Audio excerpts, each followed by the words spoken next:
تجارتی دنیا سے نگران حکومت نے عوام پر گیس بم گرانے کی تیاریاں کر لیں، قیمتیں مزید بڑھانے کا عندیہ دے دیا۔ نگران وفاقی وزیر تجارت گول اعجاز اور وزیر توانائی محمد علی نے پریس کانفرنس کرتے ہوئے کہا ہے کہ گیس سیکٹر میں روزانہ 100 کروڑ کا نقصان ہوتا ہے۔ ایل این جی کی امپورٹ بڑھ رہی ہے، انڈسٹری کو بجلی اور گیس کی فراہمی اولین ترجیح ہے۔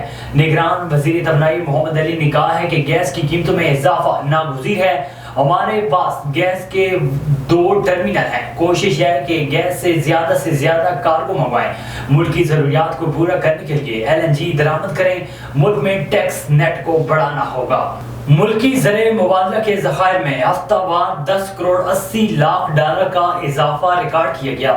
اسٹیٹ بینک آف پاکستان کی جانب سے جاری زرعی مبادلہ کے ذخائر کی ہفتہ وار رپورٹ کے مطابق 15 ستمبر کو ختم ہونے والے ہفتے کے دوران سرکاری ذخائر میں 10 کروڑ 80 لاکھ ڈالر کا اضافہ ہوا ہے۔ مرکزی بینک کے مطابق سرکاری ذخائر کی مالیت 7 ارب 59 کروڑ 53 لاکھ ڈالر کی سطح پر آ گئی۔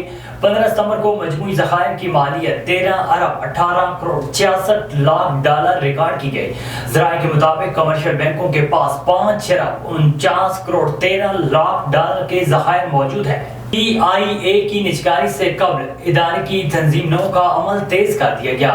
ذرائع کے مطابق پی آئی اے کو 2 کمپنیوں میں تقسیم کرنے کے لیے اقدامات شروع کر دیے گئے۔ پی آئی اے کی نجکاری کے لیے ضروری بیلنس شیٹ ری اسٹرکچرنگ کے لیے مالی مشیر کی خدمات بھی طلب کر لی گئی۔ پی آئی اے کی مالی تنظیم نو کے لیے مختلف منصوبوں پر مالی مشیر سے تجاویز لی جائیں گی۔ پی آئی اے کو 2 کمپنیوں میں تقسیم کرنے یا پی آئی اے کو ایک ہولڈنگ کمپنی کے ماتحت ادارہ بنانے کی تجاویز شامل ہیں۔